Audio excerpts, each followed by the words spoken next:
Welcome to Slayerfest 98. I'm Dr. Ashley K. Smalls, and here's the person you usually hear. I'm Ian Carlos Crawford, and today joining us, we have two lovely guests. He is the co-host of Charlie and Steve Watch Stuff and one of my Instagram boyfriends. Charlie Peppers. And he is my podcast ex-husband and author of the book Dayspring. Wow. Ex-husband feels strong, Ian. I'm Anthony Oliveira. Hi, everybody. How's it going? Anthony, I feel like it's been so long since I've heard your voice. It has been 9,000 years. Yeah, I have aged 20 years in the intervening period. So we're here to discuss episode 6, Life Death Part 2. What do we think of this episode? Anthony, what did you think overall? Oh, I mean, it's hard to, like, after last week's, it's like, Yeah. and no matter what happened, this was going to feel less than. I liked it. I liked the way it put its hands on a bunch of like classic plots and like found interesting ways to remix them. Um, and I found in rewatching the episode, the two plots had a lot more to say to each other than I Yes. realized in the initial watching. So I liked it. Like, what was it? Remember It? It wasn't, but it was still really Yeah. good and some nice performances in it too, I thought. Yeah. Ashley? Yeah, I mean, you know me, I'm always going to be a bigger fan when there's a storm-centered plot happening. That's that's what I'm here for. It's great to see everyone else, but that's what I'm here for. Fair. But we also, I don't think we actually said this either the first episode or the second of like Professor, we know like Professor X is supposed to be in some episode because the voice actor was cast.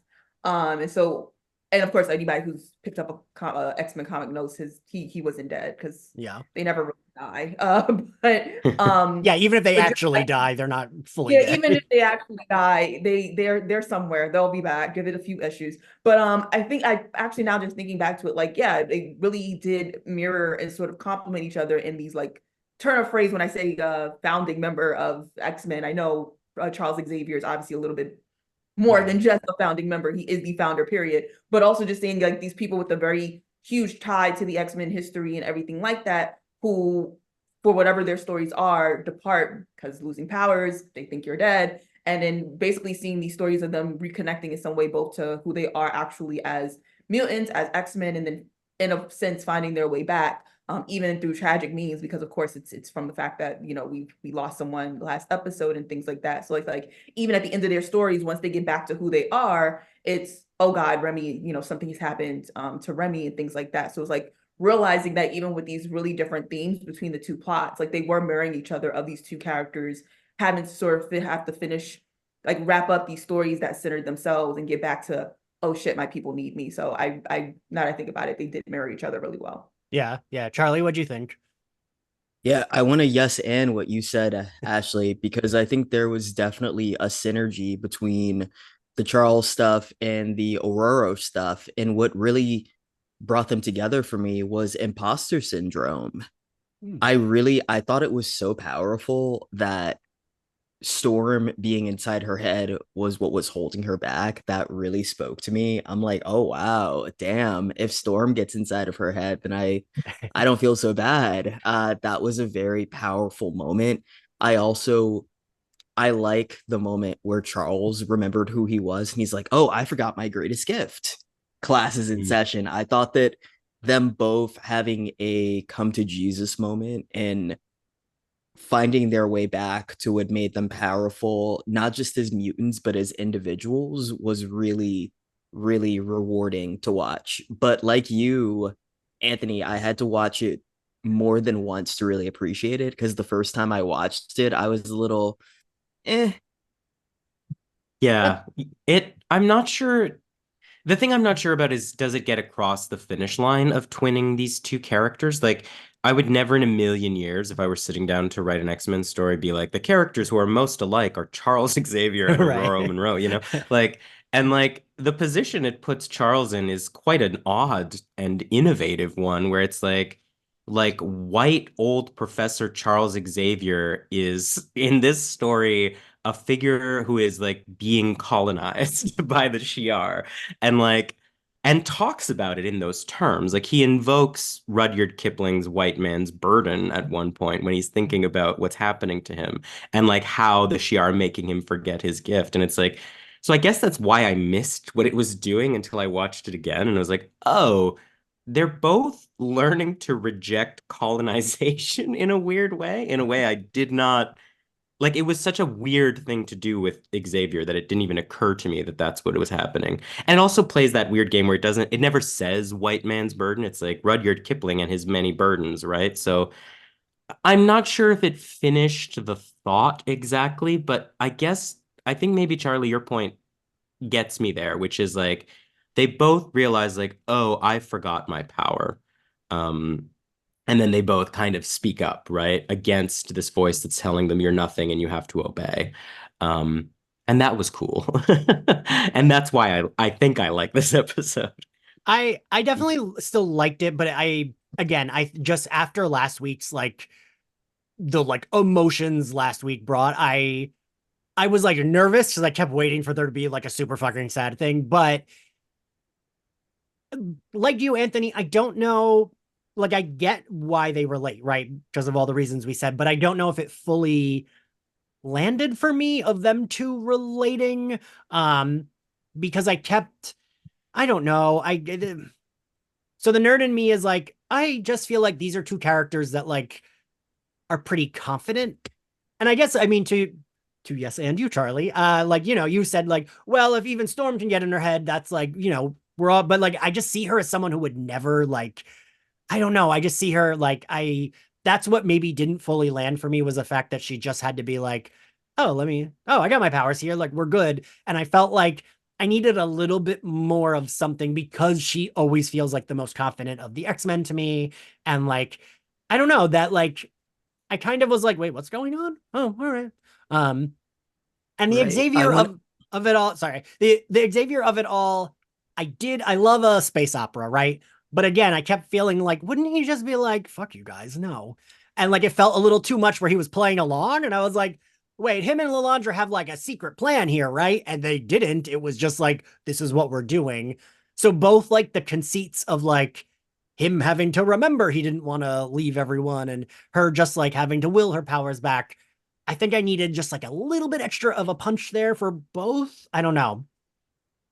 Am I being too nitpicky? If we I don't think you're being too nitpicky. Let's cook for a second. Okay. So if we were gonna make this better, I think one line from the Storm side of the plot that really gave me space to give the episode a lot more grace in what it was trying to communicate was her saying, I didn't mean it. I was just tired. I Mhm. thought that that was such an interesting line, and I wish Yeah. that we would have gone a little bit deeper there because I buy somebody like Storm being tired. It doesn't matter how powerful you are, especially with how composed she is all the time and the That's way true. that Yeah. she holds herself. I thought that was great.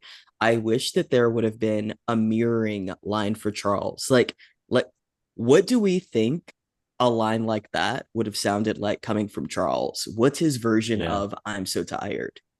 Yeah, I really buy that. I think that one of the things the episode doesn't have, and I feel like I like this episode. It's just Yeah. and I think it's smart also to be like, okay, last week was so heavy. Let's pay attention to the characters who are literally as far from that plot as Yeah. possible for a minute. Like it's smart to breathe the plot. But I agree that there's like a way that I'm like, what is Charles? Like, we're not really sold on the Lilandra Xavier thing. They're not very compelling together. Except what you're saying is like, well, what if what he gets out of this is the sense of respite, right? There's this weird like sub energy coming off Xavier this whole episode where he's like, he likes being her dog and stuff. Like Because she she says says, you can bark later. Like there's yeah. a point where she says that to him. And I am kind of compelled by the idea that actually what Xavier gets out of this is he doesn't have to make any decisions and he gets to be sort of in luxury and he doesn't have to be the guy everyone blames up to and including me. Like I hate Charles Xavier because he's this paternalistic madman. And it's like, what if you just got to be the pampered, bossy brat bottom for a while? I like that. And I think you're right, Charlie. It would have been nice to have that land a little more. Okay, so what we'll do is we're gonna take to the two stories. We're gonna start with Storm's. We'll discuss hers. I felt like part one set this up to be. I kind of thought we were gonna get the whole episode was gonna be this. I will fully fess up though. I am not that well versed in 80s X-Men. 90s X-Men, I know my shit. But 80s X-Men, like I know the storyline. I've never read it, but I know what it I is. reread it all for today. I've been trying not to do, I was gonna do that, and then I was like, don't do that, because I felt like then it would make me be like, wow, in the actual comic. Like if there's a movie that I like read the book of, I know a lot of people that will be like, oh, I'm gonna read it. I will not read a book anywhere close to when I'm seeing a movie of it, because I feel like then I become that person that's like, well, in the book. And I just can't help myself. So I don't want to be that person. But so I guess the adversary, I loved in part one that it was like, but like very like horror. Like it felt like Twin Peaksy, horror-y. And that's like very much like, I love that shit. This was the one time that I felt like I would have liked to breathe a little bit more in the story. Like I've seen some people be like, they're rushing these stories. I don't think the stories have felt rushed. They've been well, 35 minutes of the story, and it is a comic book. I am fine with that. This is the only one where I was like, I would have liked a little bit more, because we went from her, we didn't know if she was in love with Ford. She liked him. Then she's betrayed by him, and he's like, I love you. And she's like, slaps him. And it's a terrible time to say that. But then like in this, she's just suddenly like, no, I love him. And I felt like I just wanted maybe a little bit more of them. I don't know. But also maybe I'm just being nitpicky, because like you said, Anthony, I don't dislike this episode. There has been no bad episode of this series so far. So last week I watched the episode drunk, because everybody said it was sad. And I shouldn't have done that, because it made it so much worse. Sure. So I say that to say that when I went into this episode, I was more so bracing, like, I don't know what the fuck they're about to hit me with. So I had to maneuver my emotions, where I was like, we're okay. We're just okay. So, like that was one thing for me. And I believe it was Ian who said, one of you said it was smart of them to space it to actually, it might have been Anthony. It was like, it was one of the other boys. Yeah. It wasn't me that said the smart thing. that it was smart of them to space it out more. But that being, said, the only thing I really remember from the story, from the comics, is that I know that Storm without her powers went on much longer. Because she takes back, well, she didn't say takes back the X-Men, but she fights to be the leader of the X-Men without powers. And that was such a badass moment, because it's like, it was that really big moment, I think, for a lot of X-Men fans to make sure you remember, like, she is that bitch with or without these powers. Right. Like, she don't need this. Like, it's nice. Like, she's basically a god when she walks into the room, but just be clear, even without this, she truly, like, she commands the room. And so I was a bit saddened that they kind of, I wouldn't say it's that the show feels rushed, but, I can understand why they probably got nervous about this idea of like, let's not allow that story to go on too long, probably more so just because of considering the energy around fandom nowadays. It's like, if everyone can't get the boom boom scenes soon enough to start losing their shit. But with that being said, it was like a little disappointing to then get more of that narrative from Professor X's story. Like, it was, it was a lot of talking. It was a lot of dialogue, which I don't necessarily mind, but it's also just like, I don't know. I feel like it took us a minute to like really get to like the, bitch, Gambit is dead. Can we like, I need you to, it's time to get into the little floaty wheelchair. It's time to get, but yeah, so I guess it's like, I appreciate the change of pace, but it was also some moments with this episode where I was like, all right, I do understand what they're doing. I wouldn't say they didn't do a good job of it. Yeah. But also, I guess I was waiting for like a punch. It didn't have to be like a big draw like last episode, but there was just like this, I don't mind the dialogue, but we got to really reel it in if this is what we're going with. And so that was my mindset mostly for the episode. But I liked Storm's alien superstar moment.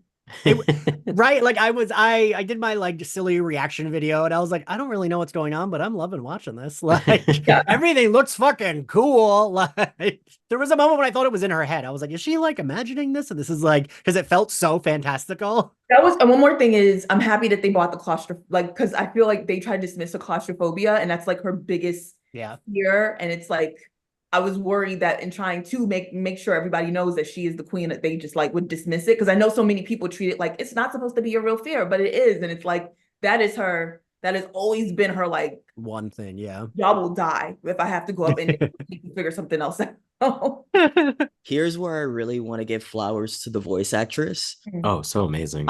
Yeah, I got chills when the screen cut to black and she's like, no, not a daydream. And she just went into her she was like doing the spoken word from Beyonce's Flawless in that moment. That's pretty much, you woke up. I thought that was so beautiful. And I think that voice acting is what carried a lot of the Storm side of the plot for me. She is so good. Yeah. She's so fucking good.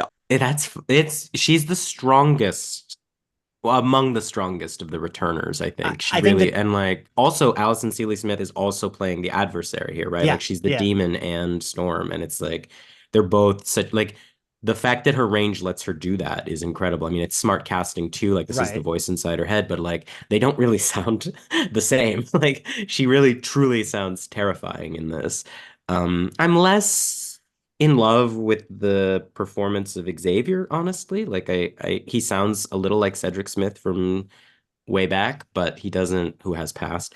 But I'm not sure if I don't quite buy the like his like fuck yeah moment is not as like heroic feeling to me as the big Storm feat.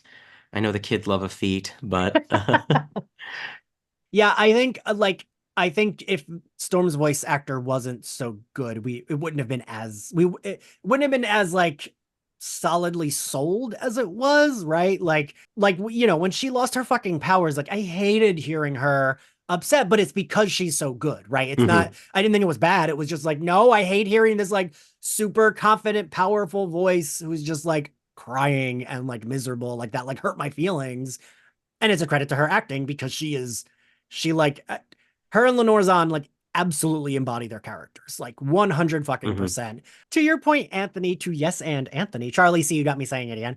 Xavier was okay being like the side piece. I liked that then in Forge and Storms, Forge was okay kind of being the side piece. Sure, yeah. And like Forge as a short shorts. Yeah. And like in short shorts and no shirt. And I'm like, that man looks good. Like Forge likes to be useful. That's his main. I mean, that's his whole character arc, right? Like he willingly collaborates with the American government because they make him feel useful and make him feel like, as a survivor of Vietnam, that it wasn't pointless, right? So that's like kind of one of the things the episode's about, right? Like they go into the mountain and Storm is like, how could they have let the American government build this here? And it's like, in that is sort of a dagger about like what he has done to her by collaborating too, right? And then like the whole again, like I don't know if it quite tracks for me, but like Storm's whole feat is about like I won't diminish my light anymore, right? Like I will remember my power. Where that breaks down for me is like, okay, yes, I like this as like a minority metaphor, which is what it's thinking about. I worry about it, and this happens sometimes with X-Men. Like X3 is my least favorite example of this. Like, because there is something about X-Men that is also about like a disability metaphor. Right. And like I don't love when it's like you can will yourself to power, right? Like Magneto ditching Mystique just because she doesn't have her powers anymore has always really bothered me. Like that movie's terrible, so it's okay. Yes, right. Literally they retconned it, and I mean then they still ruined it but we won't get to that. Right. They knew better. Yeah, but like this goes to Ashley's point earlier, right? Like I would have liked Storm to find her power without her power, you know, to like be like, fuck you, I can still be an X-Man, even if I can't summon the Storm. I can still kick Cyclops' ass in the Danger Room, right? Like that would have been to me a version of this story that I feel like has been underrepresented, whereas I'm used to people being like, actually, I'm strong and here comes my powers again. And it is very satisfying when it happens. But there is a moment in me where it's like, well, how does this play to people who have lost capacity? I mean, we're in we're not post, we're in a COVID world. And like some of us don't have the capacities we used to have anymore. And we're still valid, you know? Like, I would have liked to see some of that. I feel like I just thought of the Buffy episode Helpless. Sure, exactly.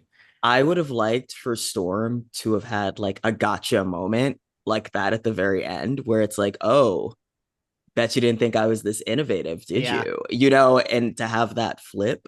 But again, that's not really what Storm is known for. So I'm Mhm. sure that that wasn't an instinct of the writers to have her do something, then quip about it. She is more just about being a goddess, and Yeah. Yeah. she kind of does things in absolutes. Well, not Yeah. to do the thing that Ian just said we shouldn't do, but I'm going to do it anyway. In the original story, one of the things she does is she steals Forge's wallet, and she's like, "I've always been a master thief. That has nothing to do with my mutation." Like she has, or she like kicks Callisto's ass without her powers, right? Like this is a very consistent thing the character is capable of. Um, and I just don't love that it's always like it comes down to like you are your powers, even though in this like that's not fair for me to say, really, because the metaphor in this is about how like minority groups are told to diminish their power, and told that they need the app, like the whole Shi'ar thing with like the Shara and Kithri thing, right? Where it's like, actually, you'll be more powerful if you attach yourselves to us, like marry into the Shi'ar, and then you will be something greater than you would be by yourself, or like Forge allying with the government, or again, like I don't really understand what the demon. I don't understand what the demon is actually tempting Storm with. But its language is about like hide your light, and she's like, I Yeah. won't, right? So I was gonna ask, I mean, since you just reread it, Anthony, I actually was going to ask you, what is the adversary's like oh. So, I mean, there's the story that's in the comics and there's the story that's like behind the scenes. So, um Chris Claremont wanted a big bad guy for the X-Men to fight and die fighting. And he wanted it to be Jim Jaspers, who's like this reality warper, and they told him he couldn't use Jim Jaspers. So he very quickly had to create a bad guy, which is why it has the shittiest name you've ever heard, like the adversary. It's just like whatever. It is like an indigenous trickster god in the original story. It is like the it is like the Satan of Forge's like family's religious beliefs. It masquerades as like this former mentor of Forge's in the original story. And it does eventually lead to the X-Men dying in a battle above Dallas, and then they get reincarnated. And that starts the Outback period where the X-Men live in Australia and can't be detected. is that the fall of the X-Men? Where Roma brings No, them back to life? yes, Okay, that's okay. yeah, that's when they die. They die in Dallas, and then the goddess Roma reincarnates them, and everyone thinks they're dead, but they're living in the old Reaver base, with Dazzler and Madeline Pryor and all that stuff. Yeah. Do you like when I'm able to like chime in with I'm very proud of myself. Um, Anyway, continue. yeah, that's it. It's sort of is like a not. It's now been retconned to be one of the great chaos gods of the Marvel Universe very recently. It's like Oh. it's one of the aliases of the entity that is also the Shadow King, that is Oh. also Ratha Khan. It's like the opposite of the Phoenix, actually, now. But that's like literally as of 2 months ago. Okay. Um, Yeah, I mean, that makes sense because the adversary didn't really. I think maybe that's another aspect that didn't fully land is like, I was like, I don't know what this character's doing, and it yeah. just popped up. Like, it's okay if a villain just pops up, but then like, tell me what's going on. And I felt like I felt like watching this, there was a lot of me going, I don't know what's going on. He Like, just like jumps out of the bushes and bites Forge. It's like, oh, yeah. okay, I guess. Sure. Then they needed to get a cacti. I was Yeah. like, I don't know, sure. Like, Yeah.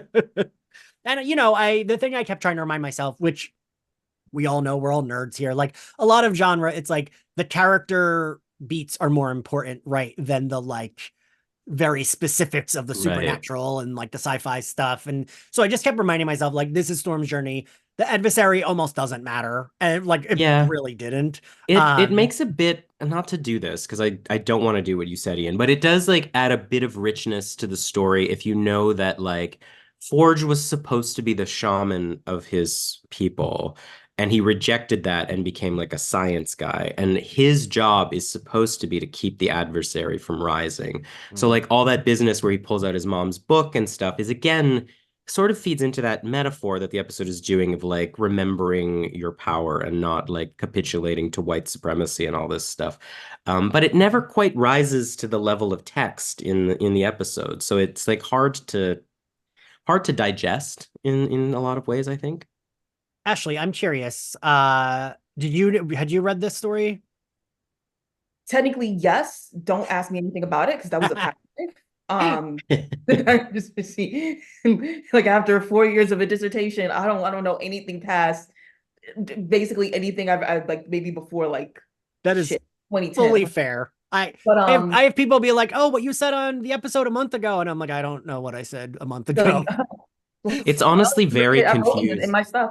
But what I was listening to Anthony, like the more the points that you were making starts to make me lean more so like they should have made this a completely focused Sure. on Yeah. character.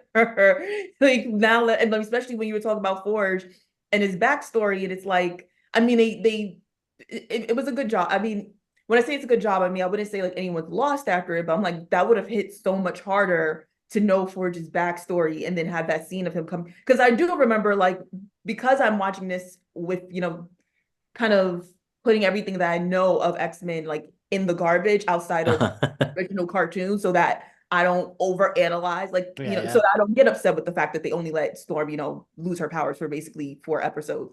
But like thinking of it like that, it's like if we had gotten some, more of that back, because like when you're doing that, when he comes in with the spell, it's just this random like, oh, he knows magic. Yeah, sure. That's cool. But at first, Yeah. I thought they might even do a thing because, Storm has technically a magical background as well. So for a minute there, I was like, oh, she doesn't have her powers. Maybe this is going to be them, you're telling her to get back in touch with her roots. Yeah. That's not mutant related and things like that. But yeah, it's like knowing this like Forge's background, it's like it makes so much sense, and things like, but it's just like if I did not have you here, I would just be like, yeah, they gave him Sure. powers, and he had a magic book just sitting there, and next thing you knew, he knew exactly what spell to say, and yeah, makes complete sense. Because I mean, why not? So I wanna say that magic was definitely done, and I think that Storm definitely did cast the spell in All right. this. And All you know right. what the spell was?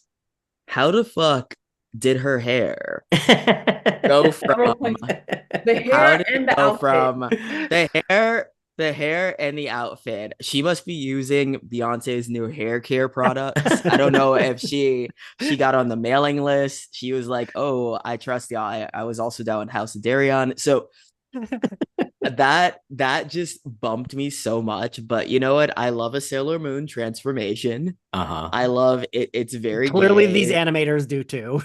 They do first Madeline, now this, but that moment was kind of just like, I'll let them have it. Yeah, no, I felt that way too. I actually saw a really good tweet that was like Storm turning around with her new long hair and then cutting to who we had on a few episodes ago, T.S. Madison going, "I love this wig. I feel Puerto Rican in this wig." Like that's what I keep thinking of now. But like, right, I was like, that's another reason why I was like, is this in her head? Because like, what is going on? But I love the visuals. Like, and also even to what you were saying, Ashley, when Forge does his spell, I was like, wait, is that it? Did we do it? Like, did we do the thing? Like, Also, you had that the whole time. Where were you the Yeah, first right. Yeah. I would have started there when it tried to bite me in the shoulder for sure. like, Yeah. And I am glad that like I'm glad we got both these stories. I do think the thing I will say about I mean, I this is the most negative I feel like I've talked about, and it's still, just to clarify, I still like this episode. Like I still, I feel like I trust the writing on this show, that like they keep building to something and then we get there, right? Like even those first 4 episodes were building to Genosha. Madeline had that like, flash of everyone dying, and like we built to that. Magneto mentioned Genosha in an earlier episode. And I remember thinking like, ooh, they mentioned we're not going to do our way. And then we did blow up Genosha. And I have confidence that like, this is them getting their zhoosh back, and the two of them can be like, now I'm going to fuck shit up. You know what I mean? And I don't know that I ever would have said that I like a Charles Xavier solo story at all. Like that would have never, if you asked me like last week, I would have been like, no, there is not a solo Charles story that I like or am interested in. And I did, I was into it. And even though I do agree with you, Anthony, the Lalandra romance is like a little, but we will get to that. But I just like, that was a little whatever, but I still enjoyed both of them. It's just also really hard coming off of that last episode. I was glad Storm got her powers back. I kind of thought that wouldn't happen until the end of the season. I am glad knowing that we have like a 3-part finale. I'm like, oh, cool. Storm can be fully in the mix with the group, like fighting whatever fight they have to fight. And I am glad that she will be back because, I mean, also to what you said, Charlie, they animate her powers so fucking well. I love seeing her like with the wind and the rain. Like, it's just the visuals are truly fantastic. So I am glad we will be able to get that going into whatever finale that we're going to get. I'm not clear where we're going now. Like, I was actually quite surprised that it was Mister Sinister at the end of the episode. Like, we keep seeing glimpses of like Nimrod and Bastion throughout the background Yes. shots, and I was like, oh, they'll make Bastion into Cassandra Nova, and that'll be that. And then I was like, Mister Sinister? I guess we're turning Genosha into like a combo of the Mutant Massacre. I don't really, Yes. I don't know I truly do not know what the next episode is about at all. I cry every time Morph has his panic attack or has their panic attack in the opening sequence when Mr. Sinister's like buzzing around them. I don't know why I get so affected by poor Morph. Yeah, I get affected by poor Morph having that panic attack in the credits too. And to add to what you said, I wasn't just surprised, I was underwhelmed when it was Mr. Sinister. I'm like, oh, This guy okay. again. Like, you again. This glam Dracula. You know, like and it's so funny. I watched this YouTube video when there were so many theories about who did it. They were like, was it actually, and the one I didn't believe the most was it Magneto just playing a long game? I'm like, no. I believe that Magneto was fully in it. It definitely wasn't him. Yeah. There was a theory that it could have been Apocalypse, but then again, I saw people saying that, yes. But why would Apocalypse use Sentinels? That doesn't seem to be his MO. You know, they put in who else would have been doing it? But yeah, those were a couple of the people. But for it to be Mr. Sinister, I don't know why I feel kind of shrug about it. I just do. Maybe I just don't really like that character. And for him to be, or here's what it is. I thought it was more scary that humans could have pulled that together and have that massacre happen. And for it to be Mr. Sinister, I feel like that almost, for me at least, cheapens what I found to be terrifying about it. I mean, I do think what you said, Anthony, is true. We've been, and in the best way possible, they have been mashing up storylines, right? Like, that wasn't just E for Extinction. That was a little bit Krakoa. That was a little bit like, there was like, we're doing a lot of like mash up storylines. And I do like that because then I'm not one for one being like, well, now this is going to happen. Now this is going to happen. It keeps me on my toes a little bit. I do think we're going to get some kind of mashup of it, not just being Sinister. I feel like there has to be something else because we have been getting glimpses of Nimrod. And why the fuck are we seeing, like, in the credits for this episode, we got that clip from One Man's Worth. That has to be there for a reason, I think. We keep seeing Bastion. Like, Bastion is like in Forge's photo. Like, he worked with him to develop the collars and stuff. I think the disappointment of Mr. Sinister is that maybe I'm just saying what Charlie said. Like, it has to be a hate crime. Like, it has to matter and to mean something. It has to be motivated by hate. And if it's Mr. Sinister playing some kind of weird, wheedly, gothic game of like, what if more powerful mutants? It's like, that's not interesting. That's not what the Pulse Massacre was. That's not what this story is accessing. So I would rather it be like a double blind or something, that there is something. It has to be like something Sentinel related. Cassandra Nova, I can understand because it would be then it's like, it's about the detestation of Charles Xavier's dreams specifically and being like, I can take this all from you, right? Cassandra's a difficult plane to land in terms of exposition, Yeah. but they've tried harder ones. They did the Goblin Queen in 20 minutes, so I don't know. That's true. Ashley, what'd you think of it being sinister? I mean, I know now we're jumping to the end, but Yeah, boring a little bit, and not boring bad in a sense of like, oh, this was terrible. Why would you do this? But it was just, I mean, to considering the fact that last week they gagged me in a way I did not know was possible, it was definitely Yeah. like, oh. I think it's boring also because like we have seen Sinister before. I definitely was a little prepared for someone we maybe had not seen yet. Yeah. If at most, if they were gonna go like a traditional villain route. I mean, what we saw happen last week, it was a genocide. Like this, we saw yeah. a group of people having fun. You know, they were like this, you know, this was supposed to be their home. It was being recognized. And it was supposed to be in line with the fact that they were being recognized by humans at this moment. That's what they were celebrating.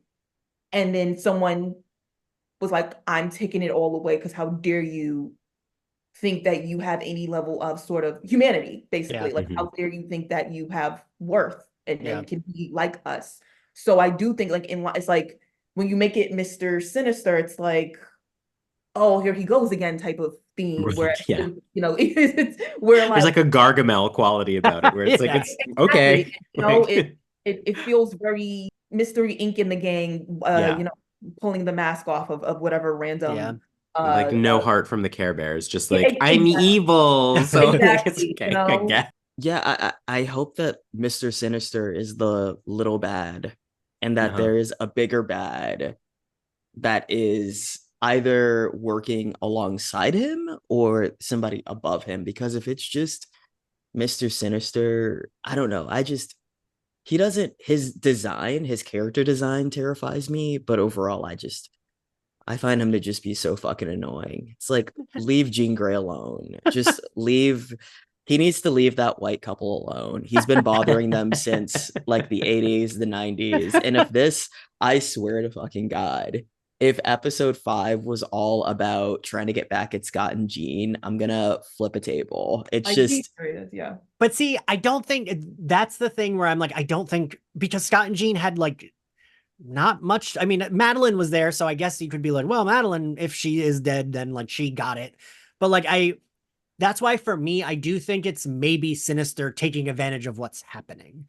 That was what I was kind of thinking. And like, then I am way more okay with it if it's Sinister being like, well, this wacky shit's going on. Let me sneak my way into doing whatever clone bullshit I like to do. You know what I mean? And I would be okay with that if it's like Sinister's just taking advantage of the opportunity that he is presented to him of like, well, I knew they were going to do a genocide, so I'm like leveraging it to get whatever from Trask and, you know, whatever other sciencey bullshit he might need. I don't think a show has ever entrusted me, like earned so much trust from me in such little time before, but I do trust the writing. It has been top notch. The writing is just so strong. The characterizations are strong. The voice actors are strong.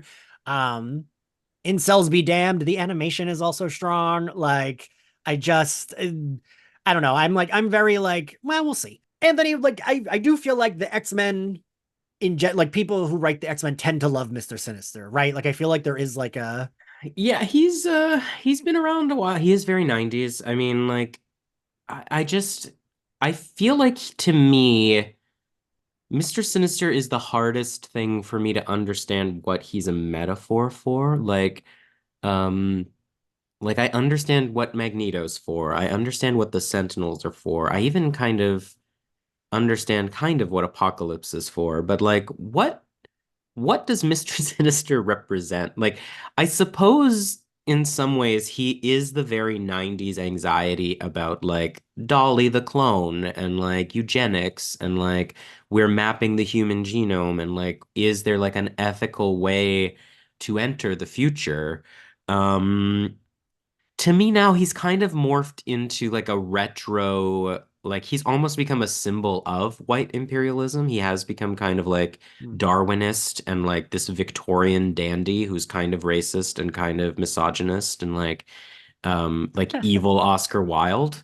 But this is very much the 90s like glam Dracula, Mr. Sinister again. The only thing I can think is that we could be going, this is where I always want to go, which is it could be that it's strife. It could be that the storyline is about this like very 90s story where Scott and Jean's jilted child comes back from the future and tries to destroy everything because they gave up on him and sent him into the future. And now he's going to get revenge. Like Executioner's Song is the most 90s storyline. So they could be going for that. And Mr. Sinister is the like little bad in that story. Um, uh, Question. yeah, Question. And sure. I'm actualing the actual Marvel comic book writer. Isn't Strife a clone of Cable? Yes, but Strife will never admit that. Strife believes and insists that he is the original. And he was supposed to be. Okay. And then they liked Cable so much that they didn't want him to be the clone. But Because- yeah, so there's that scene earlier in the season where Mr. Sinister is like putting Jello on the baby, right? And it's Yeah, like he puts him in the It's tube. not Jello. yeah. Like it could be, and he infects him with the virus, which is what happens to Cable, and that's why Cable has all the metal parts. Yeah. But it could be that there's two, or we saw Cable try to stop the Genoshan massacre, right? So we're going to do some kind of That is what has time been travel throwing thing. me off because we haven't touched at all, right? Yeah. Like the fact that like Cable's entrance did a really good job of upping my panic in that moment. Mhm. And because it's like, something like you already are like, something bad's gonna happen. And then like for Cable to show up to be like, Mom, oh my God, fuck, I'm too late to save you. And then You like, were literally a time traveler. You could have just been there 5 minutes earlier. Like, how did you botch? You had one job. but like Or just get there in the morning. Yeah. the day before. Yeah. I think even on this show, even in the old cartoon, like Cable knew that he was prophesied to destroy Apocalypse. Like it's Apocalypse who infects the baby in the original comics because he knows what a threat he is. So having Mr. Sinister sort of carry all that is a little it's different. I don't know if it's bad, but it's a missing piece if you're going to do that story. Anthony, I want to speak to something very quickly before we move on to Charles that you said about Mr. Sinister. I think the most relevant parallel that I could make to Mr. Sinister that's modern right now is the white dad from Get Out. Sure. Yeah. Yeah. I think that Mr. Sinister is very just very obsessed with, oh my God, you have such a genetic advantage. Have you ever considered, I don't know, taking that, putting it here, and but I find that dad way creepier than Mr. Sinister because that dad looks very normal on the surface, but that's the biggest thing that I could find. Oh, that's Sorry. so smart. I love that. Like that's even what he does now, right? Like he's like, "Oh, what a cool power. I'll have it." And he like installs different people's mutant genes into his body so that he can have their powers now. That's such a cool way to think about it. I like that. I think you've kind of unlocked the character for me now, actually. Charlie is a TV writer. Yeah, let's move on to Charles. I love a space opera. I just liked the way everything looked. Like I loved Deathbird being this like sassy as shit villain. That action figure was like one of my favorites as a kid. They had like the shiny armor. It was like very for the gay boys buying these toys. Like I just loved it. And I don't remember her being as like bitchy and like whatever in the original cartoon. Like I remember her being the foil to Lalandra, but I loved this version. I love this version of Deathbird. I love a villain who is like annoyed with everyone and looks fantastic. Like that is my favorite thing. To once again bring it back to Buffy, like Glory, right? She's my favorite. Super powerful. She's just annoyed. Like Buffy isn't like a one-for-one adversary to her. Buffy's an annoyance. And those are the villains I love. So I loved the whole Deathbird of it. But I don't know that the Shi'ar of it all landed because I kept being like, okay, so just don't get married. They can still hang out and fuck and like be together. They just like, okay. Like I just kept being like, why do straight people care so much about this? Like just keep doing what you're doing and he can go visit home sometimes. I don't know. Ashley, what'd you think? this side of the episode didn't land as much for, I mean, also I admit my biases. Of course, if you tell me that Storm is in the episode, I'm gonna be like, this is great. Let's get back to the white-haired woman real quick that you said we were gonna see. So I I have to admit that fully. I mean, I also know like they basically had to tie up these stories so that these two characters can get back to the X-Men. Yeah. But it was just like, I don't know, maybe if the stakes would be higher if we weren't just finding out about this, relationship now. Like maybe if they, like, I know we know, as because this is like, we're not Right.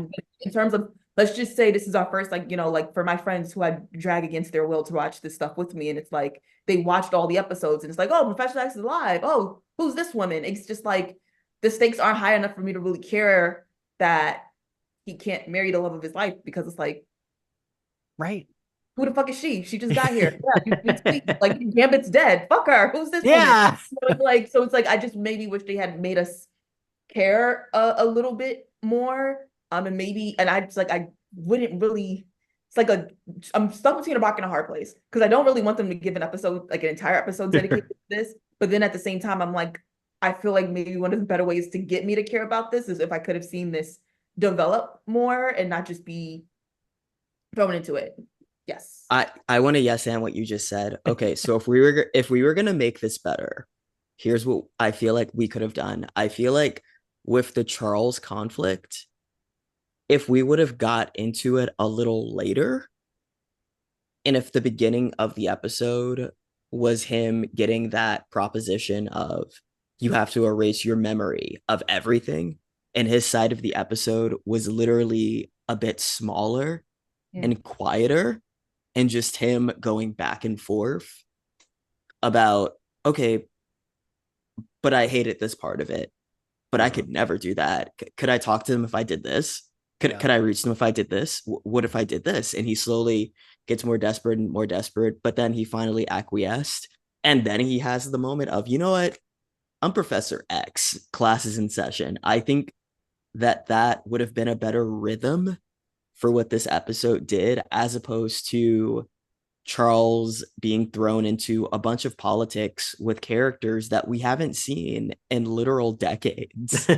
Because this episode is like a guy that you make eye contact with at a club from across the room, and you turn around and he's right here and he tries to make out with you.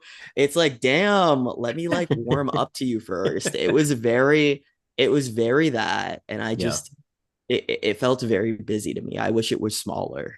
Actually, you like kind of sparked an idea in me, if as you said, we had gotten that first half of the episode and it had sort of ended with the proposition of like, I think it would have really been impactful if we would have known, okay, he's alive and we see that what he would like, he's living, this new life or whatever. And if like maybe, because she says early in the episode, she's like, why don't you, try and call them? Why don't, like, if there had been a way for him to like look into the fact that they were okay before everything blew up, back when Magneto was like, all right, Paul said he wants me to take this over, and I know y'all don't trust me. I'm gonna fight for your trust, and I'm going to stick to the plan. Like, especially that moment when Magneto could have killed those people at the UN. Yeah. And chose not to. If that had been like the moment when Charles looked in and was like, oh shit, he took over, he did what I asked, and they're okay. Like, yeah, there's some mishaps, but like none of those things would have changed if I had been there. Storm would have probably still lost her, it's like, they're still family. Like, they still got her back. Like, they're okay. I taught them, they're ready to go. And Magneto's doing like, I think if he had gotten some sort of vision there, and then later we came back to him like being 2 seconds away from giving up his memories of the X-Men just to get a vision of Gambit, it would have been like, oh shit, daddy's packing up his shit, he's coming home, he's like, my kids need me. Then it would have been like okay, now I really understand the stakes here. He almost became, he almost like that. I would have even felt more so for the new characters that we've known for all of about 12 minutes, because it's like you really almost, they warmed up to him and now it's like, oh shit, he's packing his stuff and he's leaving us. So I think like, yeah, like that, like I think that definitely would have done it for me. Just so I think that would have sold me a lot more. You know what? Hearing y'all talk, I'm almost thinking like, I mean, we knew, like you said, Ashley, we knew Professor X was announced as a voice. Like we knew he was gonna be here, which is so funny because, and God, I'm gonna try not to do this too often, but like in the Instagram comments on any X-Men post is a nightmare. And like this one guy was so mad because he was like, no, they said Xavier's dead. Did you not watch the show? And I was like, are you stupid? Like, and I do feel like But he goes to Shi'ar space in the finale, doesn't He he? does. Like Yes, he that's does. literally what happened. Like Yeah, I was but- actually like watching this when this show came back. I was like, I'm pretty sure I remember that he went to space, but I guess I thought they were just like, we had to do that because it was a kid's show, but we're gonna just treat it like he's dead. Like I was surprised he came back, but I think it was part of the text that It he was was, alive in yes. space. Yeah, okay. I meant to rewatch that last finale before the show premiered, but like even as a kid, I didn't like that last season because I hated the new animation and like I just remember not liking it. So I couldn't remember what happened. I watched it 2 weekends ago and I was like, wow, this is kind of a fart of a finale. Like they really are like, well, we're done. Get everything in 2 minutes. Like I couldn't remember why Morph would be in the fold, and he just shows up in that finale. Like they have Professor Xavier do a like press conference, and it's Morph. And they're like, thanks for coming back, Morph. And that's it. That's like he's back. I don't even think Rogue has a speaking line in the finale. Oh wow. Sorry, I have not been on the show for the new. We're Morph and Wolverine are fucking, right? Like we're all That's yeah. what we all. Oh, Okay, yeah. Okay. absolutely. Like, Someone said like I saw a tweet that was like focusing on Wolverine's relationship with his they them girly rather than Jean is the best decision they made, and I kind of agree with that. And this will be the last time I bring this up. But so the promo clip that they put out for this episode was that opening of Deathbird with Vulcan and Gladiator fighting Ronan. Jump scare on the Vulcan reveal, by the way. Very weird, right? Like I thought that Gabriel Summers. Wow. Okay. did think that was gonna be like a thing for the episode, but and he was only in that scene, right? I don't think we Yeah, he's just in the Imperial Yeah. Guard. Yeah. Which makes sense, right? Sure. Because theoretically he would probably be more powerful than Gladiator, right? I think. Well, Gladiator is fun because he's exactly as powerful as he believes he is. So he Fair. theoretically has no upper limit. He's like a very complicated Superman joke. Like that's his whole existence. Is like his real name is Kalark, and like he has all of Superman's powers. Wait, but- really? I didn't know that was his real name. Which Yeah. so All of the Imperial Guard are knockoffs of the Legion of Superheroes. So he's the Superboy knockoff, but they're all based on a DC comic character, except for Vulcan, who is obviously not. So that bleeds beautifully into what I was about to say, Anthony. So Power of X-Men and I did a collab post posting that clip. Oh my God.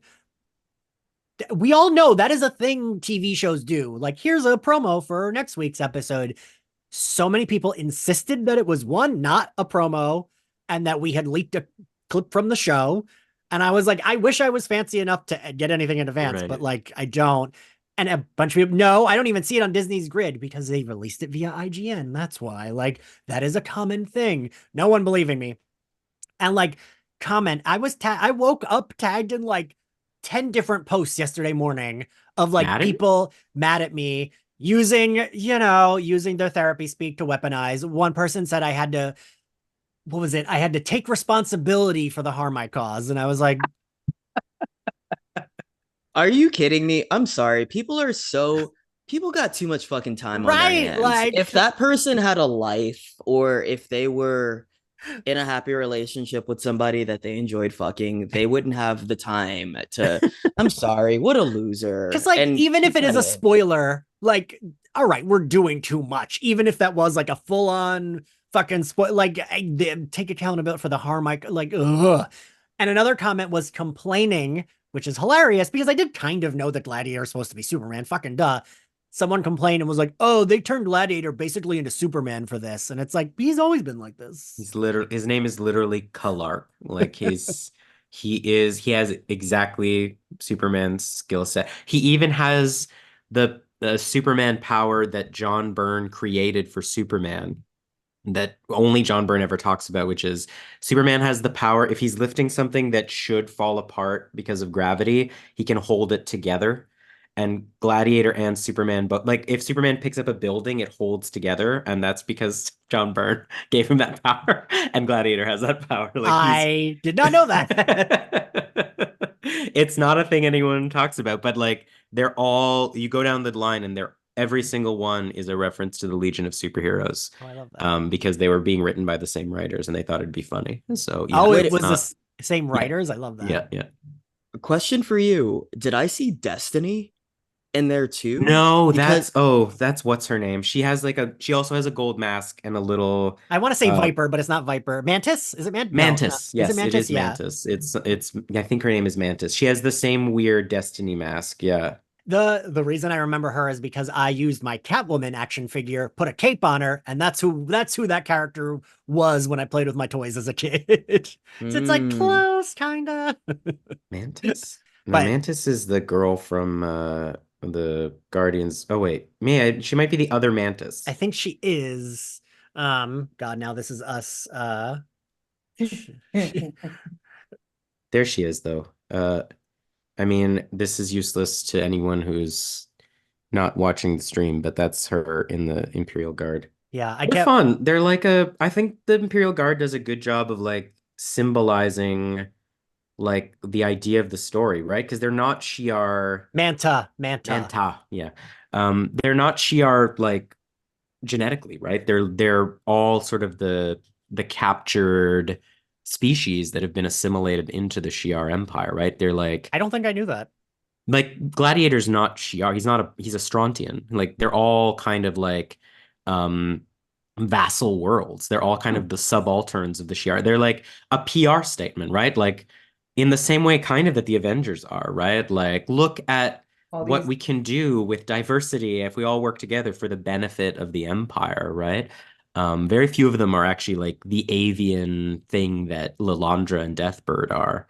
And in fact, the Shi'ar are actually super racist. Like Deathbird doesn't have an official name because she's born with wings, which makes her an evolutionary throwback. So she is denied her name we know is like Khaleesi, but she's not allowed to use it. She's only ever Deathbird, and she's not allowed to ascend to the throne. That's why she's so mean. That's why she calls Earth a ghetto. Can Yes. we also just like that it's tearing ghetto? I was like, I was like, damn. my God, the language in this series, like, it's just like between ghetto, Magneto calling them bigots. I was like, oh. Also, we always say that Earth would be the ghetto of the like, like that planet. I didn't buy that the Shi'ar Empire would find mutants to be less than. Like that was the part of it for me that was like, wouldn't y'all, if I were, okay, I'm part of the Shi'ar Empire. Earth is a ghetto. I think they're pathetic. Yeah. Oh, but there are humans. Because mutants are still humans. They just have an extra gene. If they're able to do really dope shit, my argument in the Shi'ar Empire would be like, oh, they should just take over. I would be so on Magneto's side and wondering why that didn't happen. I'm really like, that line took me aback in terms of the mentality of it. Oh, he's not even really like part of them. Just like he's it was like, I assumed that they would see him as, and this is of course, this is going along with their logic, not like this is not acceptable logic to have. And just like, I don't make you feel like you have to. Just so we're clear here, this is not acceptable logic to have. But they be all like, oh, this is this is superior. He's the good one. Yeah. Yeah, like this is the superior, and that's why she wants to marry him, because then it'd be like that's how I would assume their logic would go, and instead it was like this is the lowly, like really is the psychic, because I feel like maybe I don't know, maybe I don't get 8 hours of sleep and now I can't function in the morning. I definitely got me beat. I just like so, but yeah, I was very shocked by the way that they tried to make that logic. I will say that's probably one thing where I'm like, I don't know. You didn't convince me enough that they would. Yeah. I could see them having problems with Xavier. I could still see them seeing him as lower than them. But to look as they call it Terra, to look at us and be like, oh, he's even lower than I don't know. Like that line did throw me off of it. I think it works for me because the Shi'ar are so racist. Like that they're sort of like they are obsessed with their own genetic purity. Like that's why Deathbird is such a she's a mutant, but like she's the language they use for her is that she's a mutant because she has wings, and they're not supposed to have wings. They're supposed to have evolved past their wings. And it makes sense. Like that's actually kind of why I was surprised that they gave Lilandra psychic powers, because she does not have those. Like that's not a thing she's ever had. And that also to me makes like a kind of optical sense of the Imperial Guard, where it's like, look, you can be part of this as a soldier. Like when is your power useful to? Like they would let Xavier be in the Guard, right? Like he can be like a useful tool, but he can't be on the throne. Um, like I kind of like that they brought in the Shara and Kithri stuff, like this forced marriage of the gods. Like the Shi'ar are so like homophobic, and like they must reproduce. They must reproduce the values and optics of the family unit. I liked that a lot as like a beat, even if it has to go like so fast. And like Xavier smartly is like, this is just Rudyard Kipling bullshit. Like this is like English Empire stuff, right? They're like the Romans and the British all at once. I do think this is maybe like, again, I would have never said I would like a Charles Xavier solo. I did like the way he was portrayed in this story. I did love the back and forth of like, I was like, what are we even deciding on? Of course you can't erase your memories of Earth. What the fuck are we doing? Straight people are insane when they're in couples. But like, other than that, I loved the classes in session. Like that, and I don't know if y'all might be able to correct me. That reminded me of the Grant Morrison run when Emma and Jean would be Yep. like, let's go to the office, and it'd be like an office, but like they'd be giants in a mountain range or whatever. Yep. I loved that, and I loved the way that always looked, and I loved this being reminiscent of that, of like they are sitting in classroom seats. There is the chalkboard, but like they're also just floating in space. And I just loved seeing Charles be that confident. Because like we know he's, like you said, Ashley, we know he's good at with his powers and everything, but we don't get to often see him do shit like this, where he's like, well, now I'm going to put everyone in their place. Everyone in this room is going to shut the fuck up and listen to me. And I'm going to be a condescending prick about it because I deserve to be a condescending prick about it. Like I liked when he like threw the apple in Deathbird's mouth. And when like, he's like, nope, I'm still talking. Like I like that kind of shit. And you know, Magneto always feels like the queenier one in that the two exes that are forever broken up. But I liked seeing Charles a little bit like sassier and queenier. Like, I don't know. I like. It must be thinking about the scene where Buffy comes into the magic shop and starts lecturing, and starts talking about power, right? She's like, I have the power. She throws the sword to shut up that one guy. Like, yeah. And Xavier says, I want to talk about power. Like it's the same scene, actually. It kind of is, way. yeah. But to your point, like his thing about like they were making love and drinking wine, that's word for word from New X-Men when he finds out about Genosha. Okay. Yeah. That makes sense. Yeah, no, I loved all of that. I even liked, so maybe y'all can answer this. Like, I loved the imagery of like Gambit, then the skeleton, then like blowing them all up. But I was like, I'm not sure what is going on. Like, Xavier's not like a prophet. He reads minds. And like, I didn't quite get why that was what he was like. I would understand if it was like he feels so much pain, but I didn't understand why that was the imagery like in his mind. I think it's two things. I'm going to say the emotional reason, and then maybe like the show's writing reason. Emotionally, because Xavier keeps saying, oh, my children, my children, my children of the atom. There's the belief that parents always have a little psychic connection with their kids. All right, that's fair. And I think the way that my headcanon is that the moment that vision came to Xavier is the moment that it actually happened on Earth. Okay. I think that was him sensing, oh no, like, and it wasn't just him sensing Gambit just being cut off. He's probably feeling Rogue. He's probably feeling everybody at the mansion getting this news right now and all the mutants at Genosha. So I think that was I bought that. I mean, the fact that he was in space and was sensing all of that in Earth did bump me a tiny little bit because he didn't have Cerebro. So, but you know what? I'll let them have it. The second reason, and Anthony, maybe you know this, wasn't Gambit, didn't he play the role of the Death Horseman for Yes. Apocalypse? Yeah. Wait, is he? I knew that too. Yeah. Oh, sorry. Is he Anthony Death, though? and Ian. Is he? He's It Death. might be is he? War. It might be War. Wasn't Wolverine Death? Yeah, Or you're no, right. or no, he was Death later, I think. I think it wasn't at the same time. He was a horseman. Yeah, Yeah. he was. It felt to me like very like Obi-Wan being like the destruction of Alderaan, like, oh, like a million voices suddenly have fallen silent, right? I found it very funny that it was Gambit because God bless him, but if Charles Xavier even knows Gambit's name, I would be stunned. Like, have they ever had a conversation? Do they know each other at all? Like, I feel like one day he came back and he's like, there's this guy living here that I don't know who he is. Like, I do agree with that. I was like, I feel like they're not really that like tight No. of the like X-Men. He was Death. I just looked it up while you're talking. It was Death. Yeah, I did kind of think that. Ashley, what'd you think of that scene with like in his mind and everything?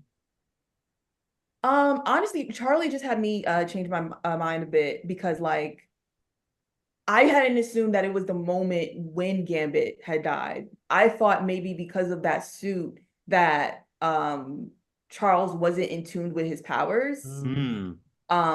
And so because he had said the line of I forgot my most we said it earlier. I Right. forgot my most important power or something like that. And so I saw it as like he finally became back in tune with like his powers. And so in doing that, like it opened up, like, yeah, he was focused on this one specific event and didn't know that it was actually opening up to like, okay, all the thoughts are chiming in type of thing. And like we're stretching it a bit because he's in space and like we are definitely Right, yeah. Oh, no. Yes, and he was on the astral plane though. And if Right. you the astral plane, I think that the roles of what you're picking up on and what you're interpreting could be a little bit more malleable. So so like that being said, I still stand by. I think once he he was like, oh, let me actually use these powers. Like, yeah, I've been closing them off. Let me open them. But I do think Charlie makes a point of it does make sense now that it may have been right at the moment. Yeah. when it happened. Also, because we know it has to have been that time because when we went back to Storm's story, it was on the news. So now that I think about it like that, it seems like it may have just been like he was open. He wasn't thinking. He wasn't obviously trying to get in contact with the X-Men, at that time. But it does make sense that it may have been the like, oh shit. No, I agree. Yeah. It does kind of spoil that Magneto's not dead, right? Like, because if they were going to kill Magneto, he would be thinking about Magneto. That would be the one. Yeah. Although then again, that would have hit more because that would have been Yeah, Charles would exactly. have been like, bitch, you are not. There would not have been a final conversation. He was in the cab already. Yeah. We gotta go. See you, My Lily, man or needs whatever. me. Yeah. Yeah. My man. Yeah. Very the end of Brokeback Mountain, where his wife is like, "What's wrong?" And it's like, "Never mind." Yeah, it's very that. Yeah, I have assumed that Magneto's probably not dead. It feels like Gambit is like dead, and look, Right. the rest it could be they come back or not. But yeah, I don't know. I like that. I was a little bit like, Charles, you have just give it one more minute and those people are going to be like, yeah, all right, we're cool. Like, just like, if you give them like 2 more seconds before you travel across the universe, which probably takes a long time anyway, like, just like, but I also got the like seriousness of it. Cause I also assumed that it was like, he knew it wasn't just Gambit. Like he knew it was like a full genocide from like the like very ominous imagery, right? Like, I see what you said, Anthony. I don't know that if just Gambit had died, he would have this like wild imagery of like a giant Gambit turning into a skeleton, Right. blowing everyone up. Like he might have been like, oh, that's sad. That weird hobo died. Yeah, in my like house. the guy in the trench coat. I don't know. So I do Yeah. think like it was like him knowing it was a full on fucking genocide, and that's like what hit him the hardest. But yeah, I don't know. I did like the Xavier story.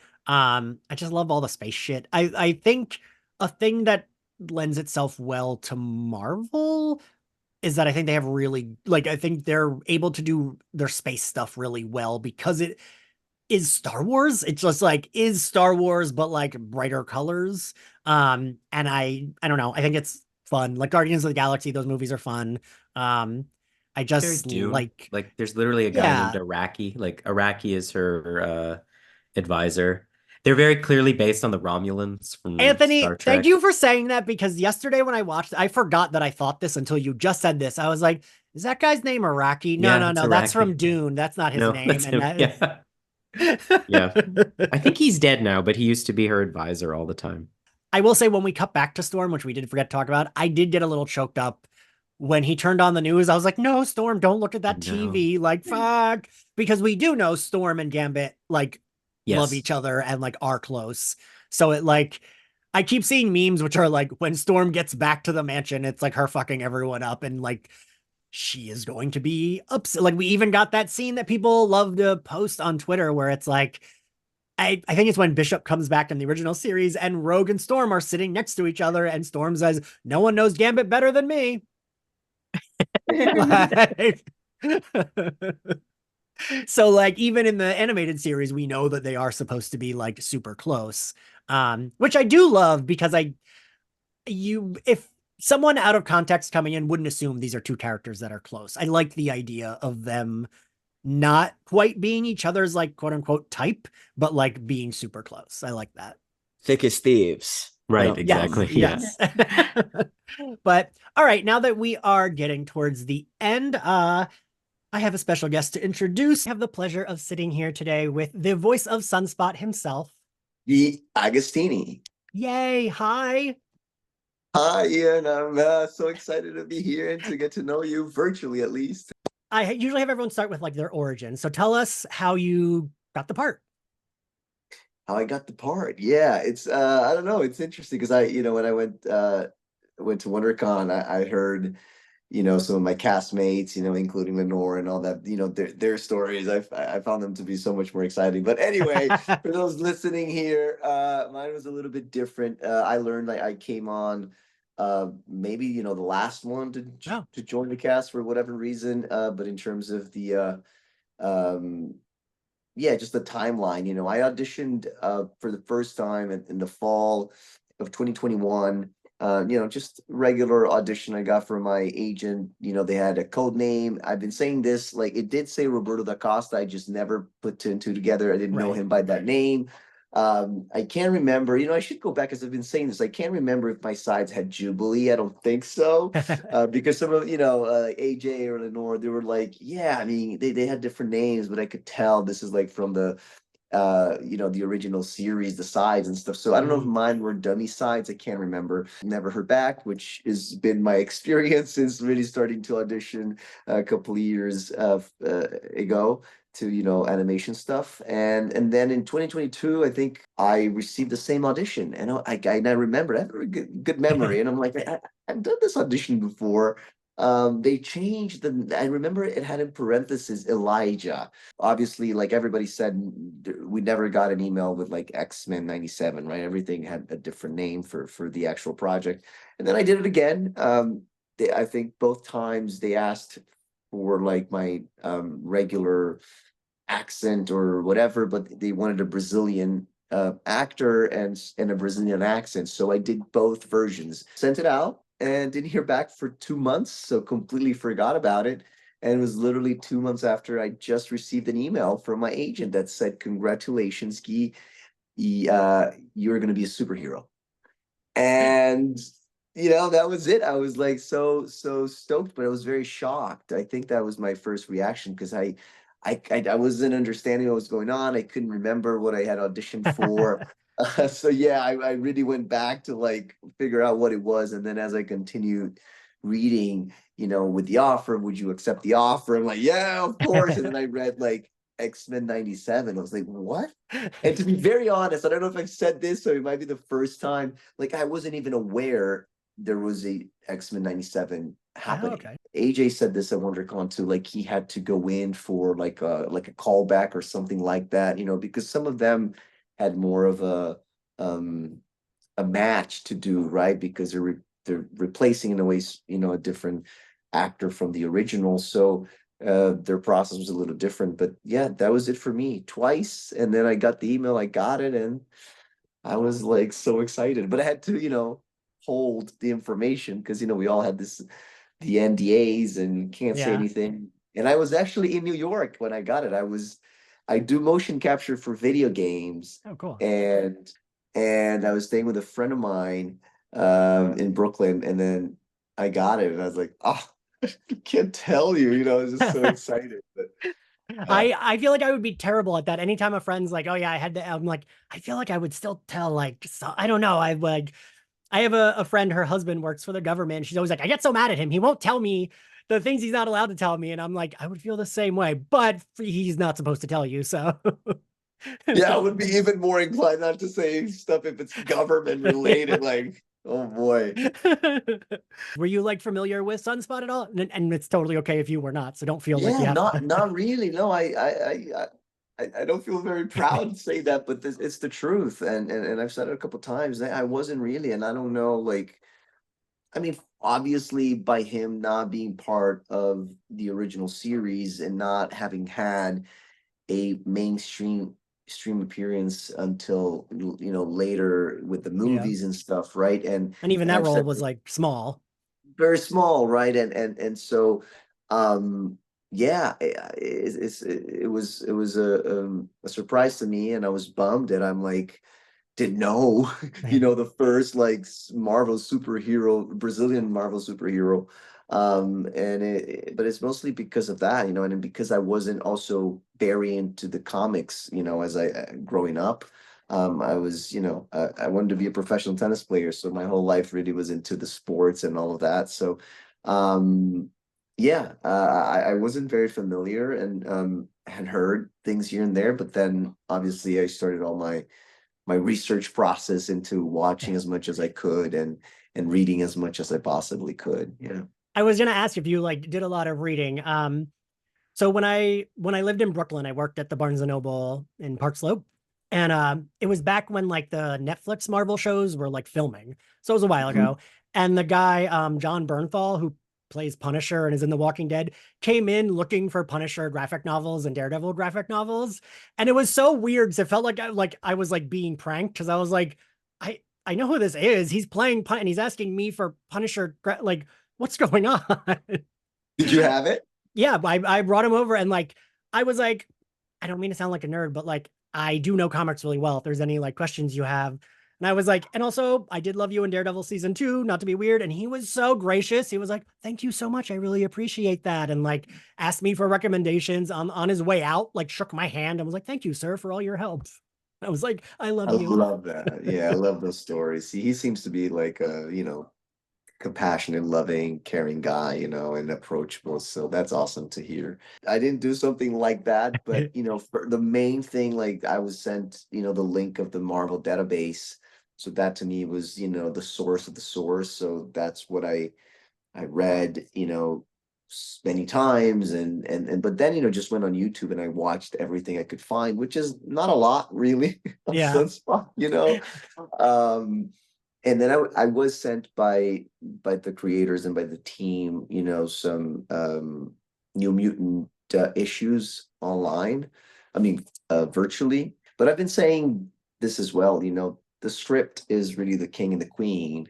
Yeah, whenever a show is very successful, I always feel like it's a combined effort of all the parts because like right, like if some of the voice actors were shitty, then that even if the writing's good but the voice actors are bad, then it's not going to sound that great. If the voice actors are great but then the writing's shitty, it's not great. Y'all can only do so much to elevate, bad writing. And so I always feel like stuff like this where I'm like it's firing on all cylinders. It's like everyone's working at like an A plus. I am a professor and I would also give you an A plus. Oh, thank you. That means a lot. I mean, you guys have been so supportive, and I've been getting so much positive feedback. It really means a lot to me. And what you were saying about like the script, and the words and all of that, like it elevates, but it's just like we can all agree, and we even said it between ourselves, the cast, like, the writing is so good. The story is so good that it just makes our lives much easier, right? So I feel like it can also be a tall order coming into something that has such a big pre-established fandom, and everyone, like, I have a fandom podcast. I know that some fans want to nitpick everything sometimes. And so I feel like the fact that this is still pretty universally beloved and like is getting good reviews all around is like says a lot, right? it says a lot, Ian. It's just I mean, I'm still surprised and shocked. I mean, last week I mean, I guess all of us, but really, and I was about to share too. I mean, it's I think Rotten Tomatoes posted again, the now, we're at 98%. And somebody from the crew like a week or two ago that I met in person was saying that, there was a review that was written on Rotten Tomatoes and it wasn't very negative, but Rotten Tomatoes, I guess, took it that way. And so that's why we're at 98 instead of 100. But anyway, I was going to reshare it because, they posted again saying it's the highest ranked Marvel series ever, right? So that's just pretty spectacular. I'm so in awe. I'm super grateful, super honored to be a part of it, and it's just incredible. I, I, yeah, you all should be proud. Like everyone should be very proud of their work.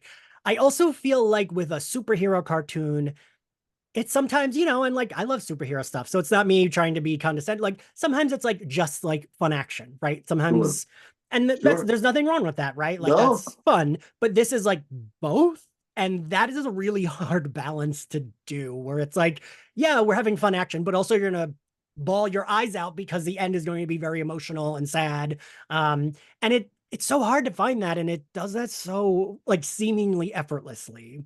seemingly effortless. That's a really great way to put it. I mean, yeah, I can't agree more. It's just it's just still very, very wild to me how like all the responses and what you were saying like earlier with the fandom, the fans like wanting to, pick everything apart. And like obviously you can't ever, this is the thing, like growing up as an artist, or you can't ever please everybody. And I mean, even if you're not in the arts, like just in life in general, right? And the more we get in acceptance of that, the easier it becomes.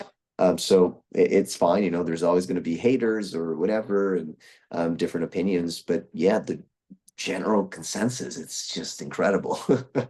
So Which yeah, I'm just super happy. it's just so nice to see because I don't I'm one of those fans that's usually pretty positive. I'm like, because if I don't think something looks good, I just won't see it. I'm not like gonna leave shitty comments somewhere. Thank you. Uh, Yeah, I'm like that too. I'm like, why waste so much right. energy? Just like, not for you. Right. And like I was excited and I had confidence that it would be good, but I didn't it like exceeded those expectations of like, yeah, I know I'll enjoy this. Like now it's like, oh, I fucking love this. Holy crap. I heard that so much. I mean, from people that have been expecting it, right? And the whole hype that had been happening for a couple of years, right? And with the delay, going to be, I think, beginning of 2023, then the fall of 2023. And then it's like, when the hell is this going to come out?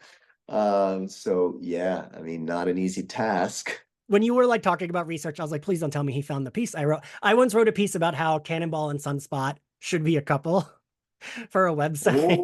Oh, It I was have like, not found that yet. Okay, now you gotta send it to me.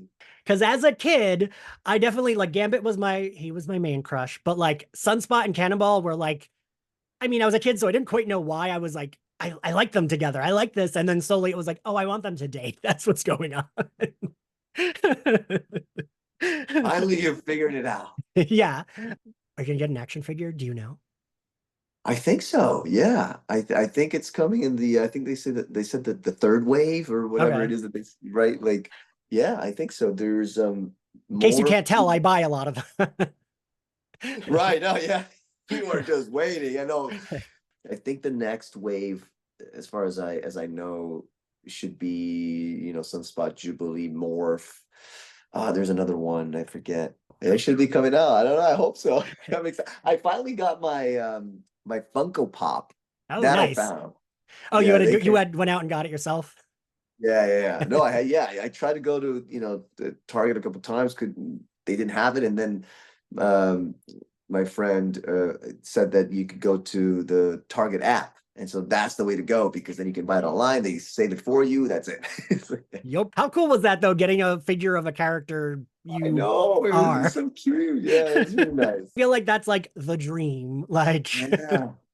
So cute. They're so cute. But yeah, I'm excited my two of my friends gifted me the Sunspot X-Force action figure, which is pretty cool. But yeah, I look forward to having the 97 version, and then gifting to like probably my godson or somebody like that, you know.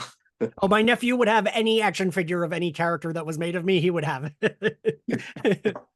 What fandoms were you into when you were younger? Huh. Good question. But I was I was really a big fan of X-Men. A lot of I watched a lot of, Justice League as well. Those cartoons are really good, the DC cartoons. Yeah, yeah. I watched, there was a lot of not a lot, but a couple like Brazilian stuff that I watched, and I watched a lot of like Nickelodeon and Cartoon Networks and stuff like that. Such a fan of He-Man.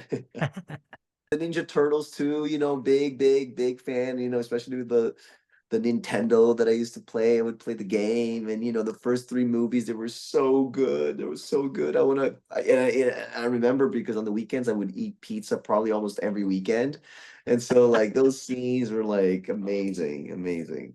I don't remember the names anymore, but I was very much so into ninja stuff, ninja movies. I think there was some sort of cartoon, but yeah, because at a certain point my grandmother was like creating ninja things for me. I had the sword. Every photo I would take, I would be in a ninja pose. See, and little you would be so excited. Now you're a superhero. I gotta ask, and it's okay if the answer. Do you have like, what would be your favorite Marvel movie? Ooh, favorite Marvel movie. Okay. No, look, I think, Are you trying to like be, I can feel you being like, I gotta be fair, I gotta be nice. yeah, no, yeah, because because I said like, I think at WonderCon before, or I said like X-Men. Really, I was a big fan of X-Men, right? And then but then I said I was also, because I do love Wolverine, so I love all the Logan movies and all this stuff. But Spider-Man was also like a huge uh influence and love for me. The Tobey Maguire Spider-Man movie, I think, was my favorite, like, at that time. Yeah. So I gotta ask you, have you noticed, or I'm sure you have, that you have a big gay following now from being Sunspot? yeah, I guess so. I think I could say that. You don't have to be modest. No, I mean, I not like going thinking about that, but no, I mean, I've met so many wonderful people already, like, in person through, the WonderCon and the premiere, and yeah, it's just been so.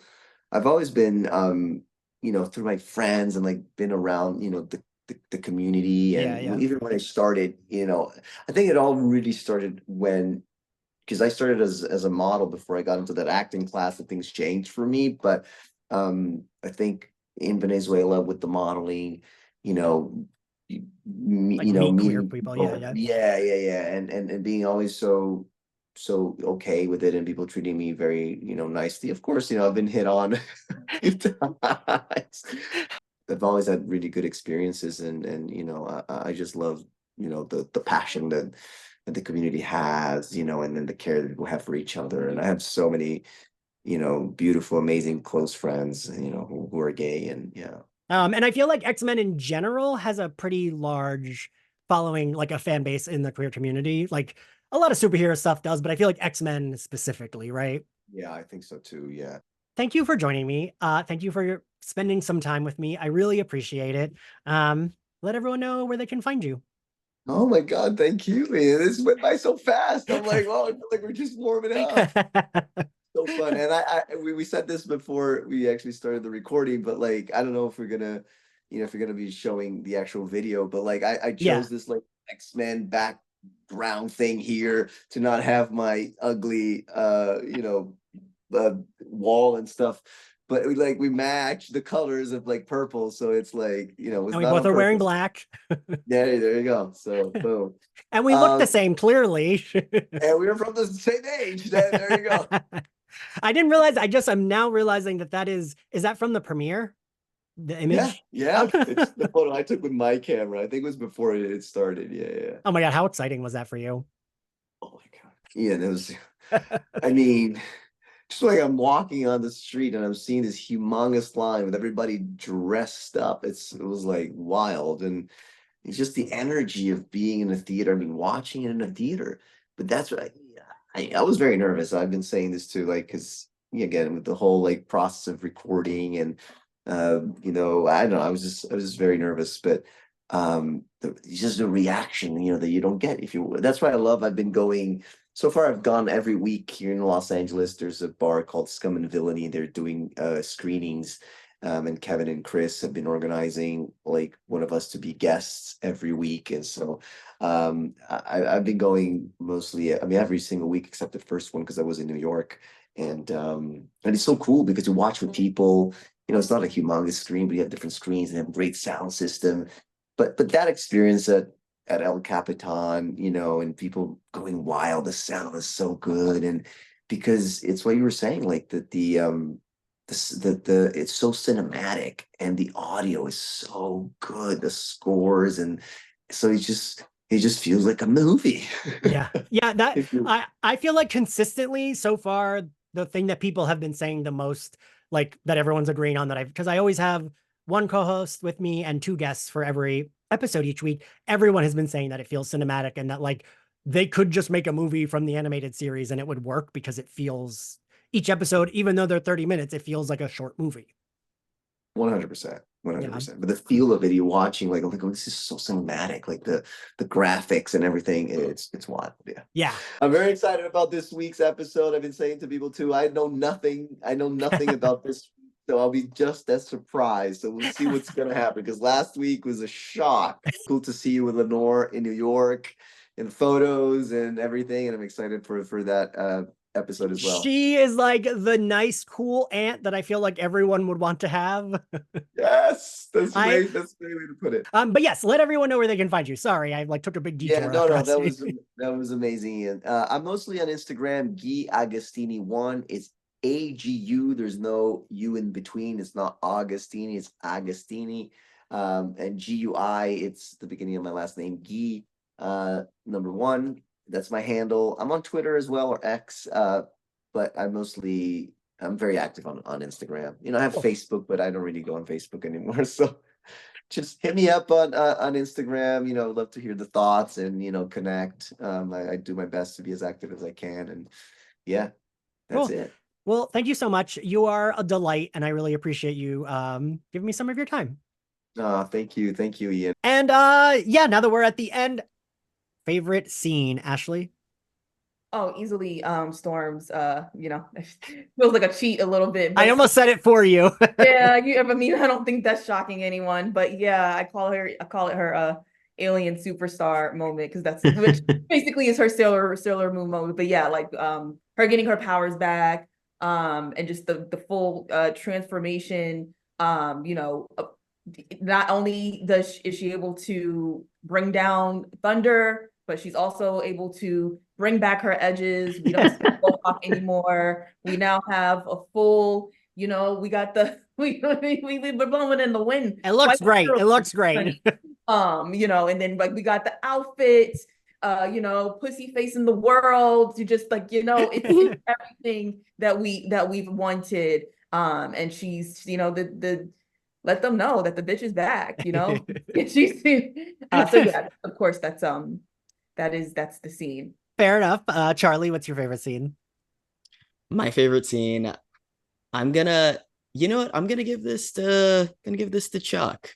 Whoa. I really liked his classroom scene. It's the first time in a long time that I found him to be cool.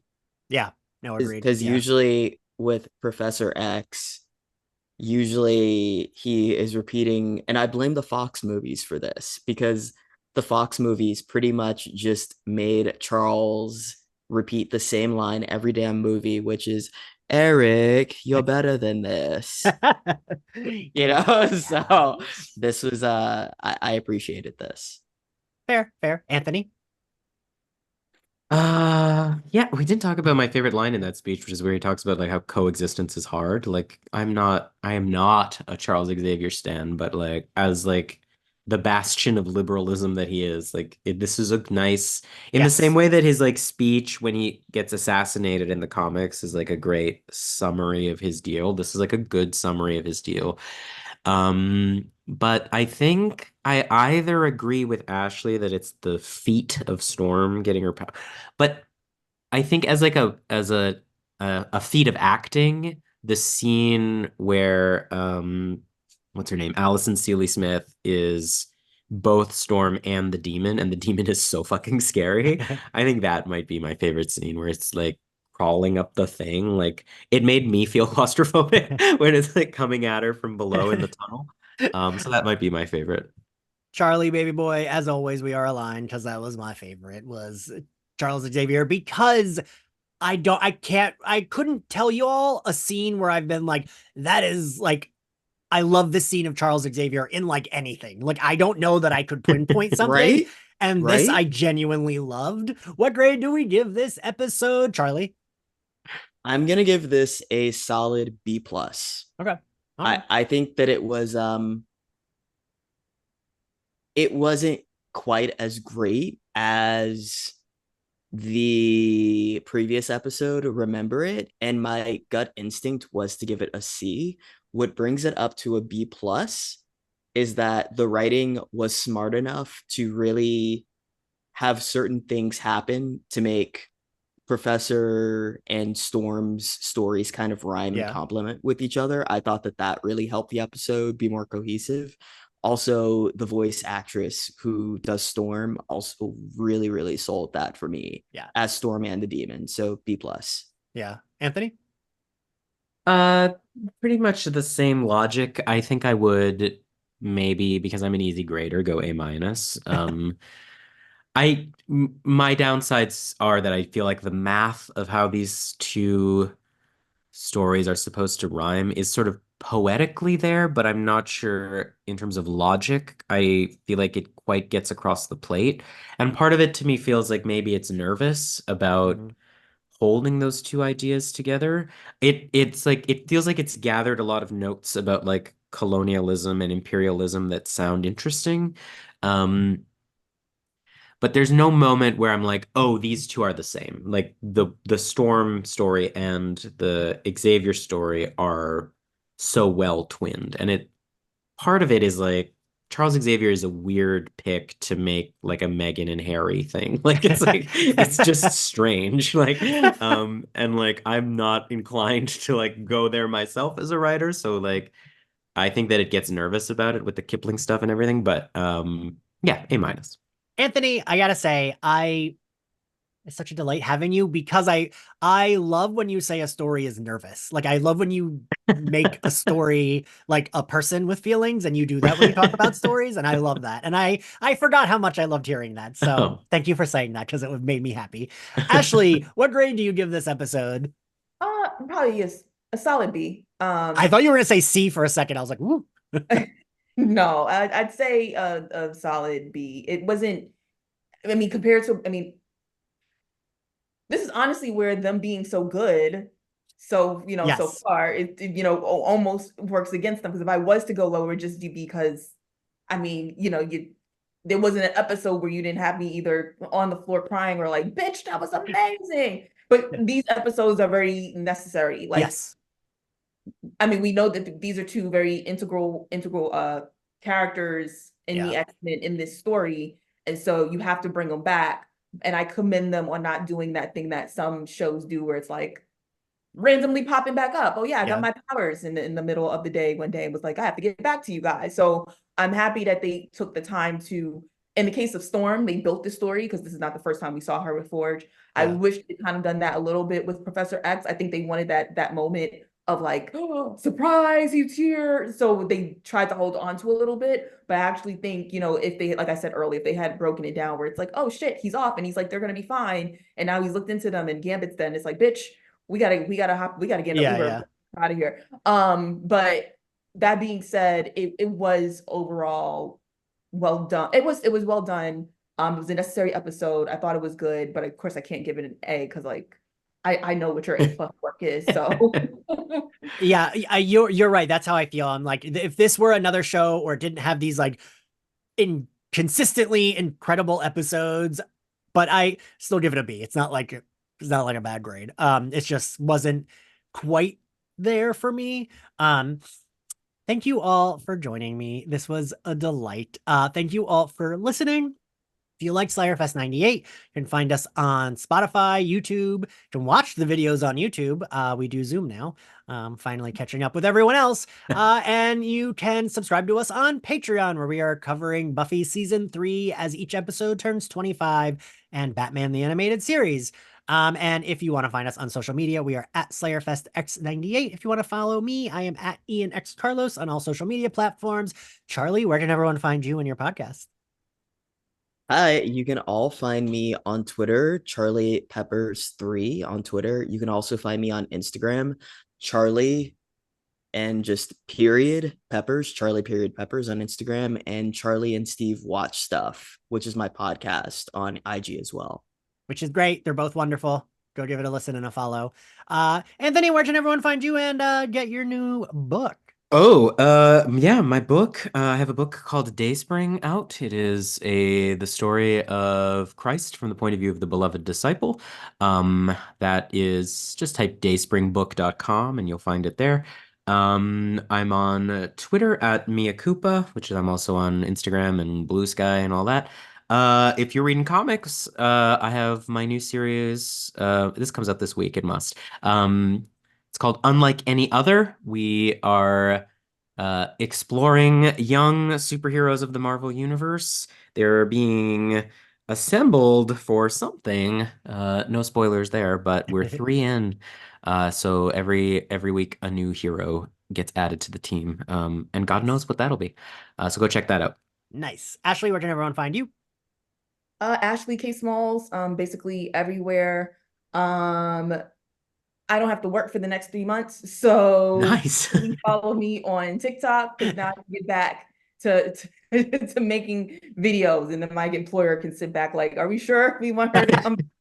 But yeah, so I got one more week of my semester and then I will be off. man, this is when I'm like, oh, being a professor is my dream job. All right, everyone. Well, thank you for listening, and we'll see you next time. Bye. Bye.